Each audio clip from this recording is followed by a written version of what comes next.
Well, hey folks, so it's a release day today, and we're down here at a place called Ardmore Point, which is kind of central south Loch Ness. We have some swans to release, and first thing we did actually was just get down and check the water, because I'm sure everybody knows, it's been all over the news, the problem with the blue-green algae that's been all over the loch. And I'm very glad to say we've checked the water, we've checked all the vegetation, we've checked the beach here. The swans are right in the water. Let me see if I zoom in a little bit. Are lovely and clean. There's no green on them, which is fantastic. So we've got 3 swans to release, and lovely spot here. Now these ones who are right here at the minute are maybe going to give them a bit of a chase, but there's loads of space for them to go off, as you can see. We've got an absolutely beautiful evening here, it's great. So we're going to release these 3, and I'll tell you a bit about them as we go. Hey folks, so we've got 3 swans today. I'm usually doing 1 or 2, but I've actually got 3. This one here, this nice young female, was found in the cuts in Derryaki just a few nights ago. She was walking out towards the main road, and thankfully some bystanders managed to walk her back up into a little side street, which was great. Kept her off the road until I could nip down. It was only about 10 minutes away, which is great. And so we got her back, kept her safe, and very lucky. I mean, it was great. You know, she could have walked out onto the main road there. It can be quite busy on that carriageway. We're not sure where she's come from. The local swans we sort of are all accounted for, so you know, she's just flown in by chance, has maybe clipped one of the trees and lost her momentum and came down on the wet road. So thankfully we got her sorted. So these 2 swans are actually part of a group of 3. There was another one which we've already rescued, and it has been released actually just a few days ago, because we weren't sure we were going to get these 2 as well. Unfortunately, another organisation had picked up the 3 swans and put them onto a small pond that already had resident adult birds on it. Birds here are known to be very territorial as it is. These pair already had 4 chicks, large chicks, which made them extra territorial. And so the one thing about swans is, you know, you need to know their ecology, their behaviour, how they react to other birds. And the one thing you don't do is to put adult swans into a small confined pond that already has resident swans, because it's just a recipe for disaster. One of them was chased out of the pond and ended up in the path with one of the parents on its back beating it up, and thankfully some bystanders managed to chase it off, and one of her friends, Jacqueline, she managed to get hold of that one and kept it for me, which thankfully it wasn't injured too badly. It had a very sore wing from where the adult one was sort of jumping on his back and pulling at it, but it wasn't nothing was broken, and thankfully we were able to get her released just a few days ago. And these 2 then subsequently today, these 2 appeared, and the one on the left, the larger one of the 2, the sort of more mature one, it was out on the path, and again thankfully Jacqueline managed to go and grab it. When I was on my way, the council luckily told her that this younger one on the right was actually sitting in the woods and had been chased out of the water again. So we raced around, and thank goodness was able to get over and grab it. I think it was just absolutely exhausted from about 3 weeks of being chased and bullied and not being able to get down, get enough food and look after itself. So it just gave up and let me pick it up, which was great. You can tell that they're actually we're not sure if it's mother and daughter.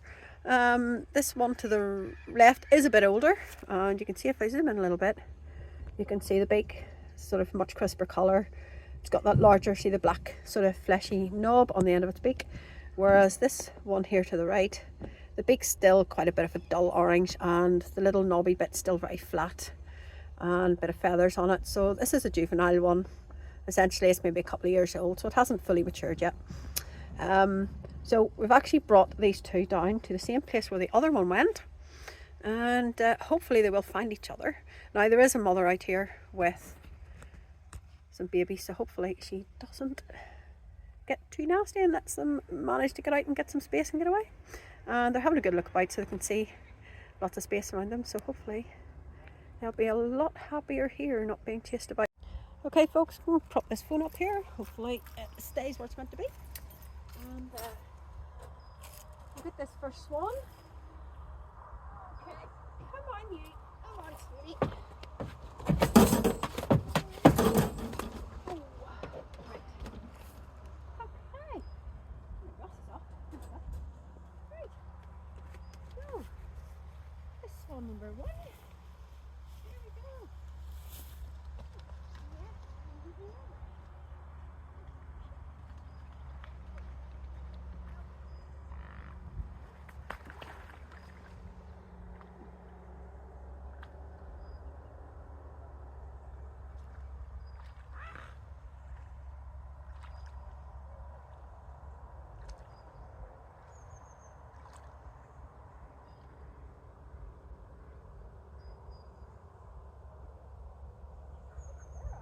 Right, let's get these other things.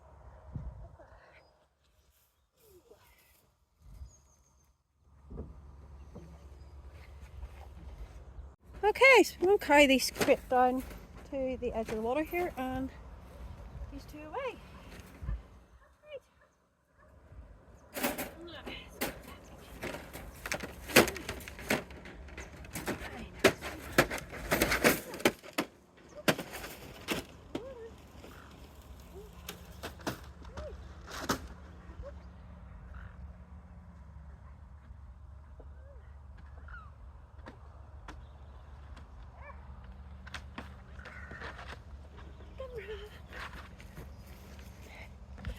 Right, okay, so I'm going to bring the camera a bit closer, video this, because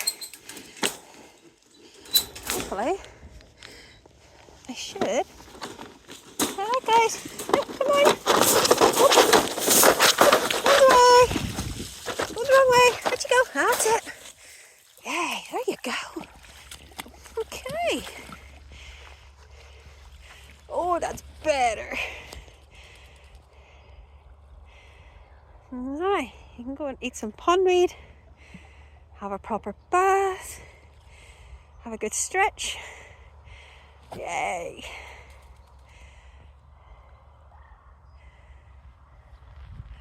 I'm really hoping the other one is somewhere right there.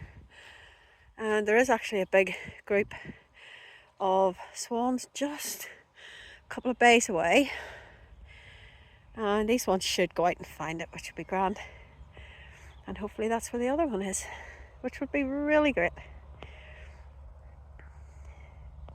It's such a lovely evening as well for them. I think we can get settled,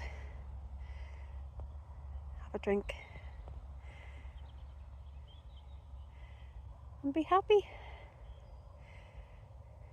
I'm going to zoom in a little bit.